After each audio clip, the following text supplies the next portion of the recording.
வணக்கம், வந்தனம். இன்னைக்கு நீங்க என்ன பார்க்க போறீங்கன்னா, இன்னைக்கு எங்களோட அண்ணனோட பர்த்டே. ஸோ, அதுக்காக தான் பிரியாணி செய்யலான்னு ட்ரை பண்ணேன். ஓகே, ஓரளவுக்கு நல்லாவே தான் வந்தது. நான்லாம் பிரியாணி செய்யலங்க. எங்க அம்மா தான் பிரியாணி செஞ்சாங்க. அதுக்கான தேவையான பொருட்கள் எல்லாம் நான் கட் பண்ணி, வெங்காயம், தக்காளி எல்லாமே கட் பண்ணி பிரியாணி செய்யறதுக்காக வச்சுட்டேன். ஆனா பிரியாணி சும்மா சொல்லக்கூடாதுங்க. அவ்வளோ டேஸ்ட்டாக சூப்பராகவே வந்தது பிரியாணி.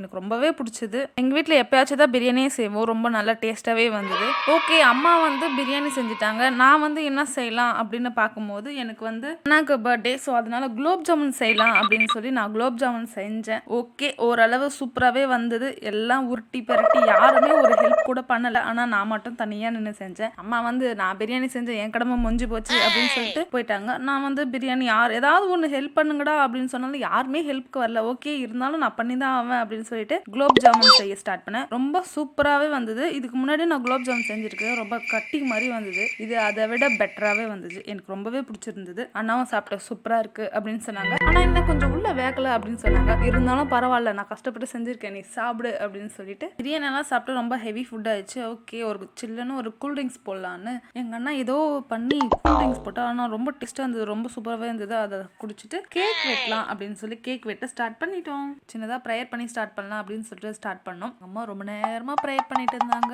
நாங்களா எப்படா ப்ரேயர் முடியும், கேக் வெட்டி சாப்பிடலாம் அப்படின்னு ஒரு ரொம்ப ஆர்வத்தோடவே இருந்தோம். ஒரேடியாக அந்த சின்ன ப்ரேயர் முடிஞ்சாச்சு. முடிஞ்சிட்டு கேக் வெட்டி நாங்கள் நல்லாவே சாப்பிட்டோம். அப்புறம் எங்கள் வீட்டுக்கு ஒரு வாலு பையன் வந்தான். ஆனால் அவன் நாங்கள் கூப்பிடும் போது வரவே இல்லை. இல்லைடா, கேக் இருக்குது, சாக்லேட் இருக்குது, பிஸ்கெட் இருக்குது அப்படின்னு சொல்லும் போது தான் அவன் வீட்டுக்கே வந்தான். ஏதாச்சும் கொடுத்தா தான் வருவேன் அப்படின்னு சொல்கிற மைண்ட் செட்லேயே இருக்காங்க பசங்க, இப்போ இருக்க பசங்க, குட்டி குட்டி பசங்க தான். அப்புறம் எங்கள் அண்ணா டைரி மில்க் வாங்கிட்டு வந்தான். ஆளுக்கு ஒவ்வொன்று, எங்கள் வீட்டில் 3 பேர் இருக்கும். ஸோ ஆளுக்கு ஒவ்வொன்று டைரி மில்க் வாங்கி கொடுத்தாங்க. நான் பெருசாக டைரி மில்க்கெல்லாம் சாப்பிட மாட்டேன். இருந்தாலும் அண்ணா வாங்கி கொடுத்துட்டாங்க அப்படின்னு டைரி மில்க் சாப்பிட்டேன். அப்புறம் நைட்டுக்கு இட்லி அண்ட் சட்னி தான் செஞ்சோம். ரொம்ப ஹெவி ஃபுட்டாக சாப்பிட்டோம். ஸோ அதனால் ரொம்ப சட்டிலாக இருக்கணும்னு இட்லி சட்னி மட்டும் சாப்பிட்டோம். இப்போ நினச்சிருக்கலாம் கேமரா குவாலிட்டி பெருசாக நல்லாவே இல்லையே அப்படின்னு சொல்லிட்டு நான் எங்கள் அண்ணன் மொபைலில் கேட்டேன். ஆனால் எங்கள் அண்ணன் மொபைல் தரவே இல்லை. இருந்தாலும் நானாக என்னோட இருக்கிறத வச்சு பண்ணலாம் வீடியோஸு அப்படின்னு சொல்லிட்டு தான் என்னோட மொபைல்லே பண்ணிட்டு இருக்கேன். என்னோட மொபைல் வாங்கி ரொம்ப ஒரு 6 இயர்ஸ் ஆச்சு. ஸோ கேமரா குவாலிட்டியில் பெருசாக இருக்காது. என்னோட மொபைல்லே நான் பண்ணலாம், அவங்க கேட்டால் கொடுக்கல. ஸோ அதனால என்னோட மொபைல்லே பண்ணிட்டு இருக்கேன். நான் நிறைய சண்டை போட்டேன், கூட ஒரு வீடியோ எடுத்துகிட்டு மட்டும் தரேன் அப்படின்னு சொல்லிட்டு. ஆனால் அவங்க தரவே இல்லை.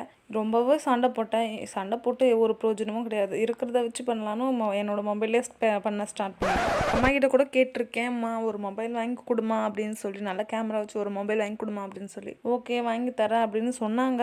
2-3 மாதம் ஆச்சு, இன்னும் வாங்கி தரல. இருந்தாலும் பரவாயில்ல அப்படின்னு சொல்லிட்டு இந்த கேமராலே நான் பண்ணுறேன்னு பண்ணிட்டு இருக்கேன். சாப்பிட்டு நல்லா வெயிட் போட்டாச்சு. ஸோ அதனால ஈவினிங்காக ஒரு நல்ல வாக்கிங் போயிட்டு நல்லா எக்ஸசைஸ் பண்ணிட்டு வீட்டுக்கு வந்தாச்சு. அடுத்த வீடியோவில் சந்திக்கலாம். பாய். உங்களுக்கு ஏதாவது டவுட் இருந்தால் கமெண்ட் செக்ஷனில் சொல்லுங்கள், நான் அதை பற்றி சொல்கிறேன்.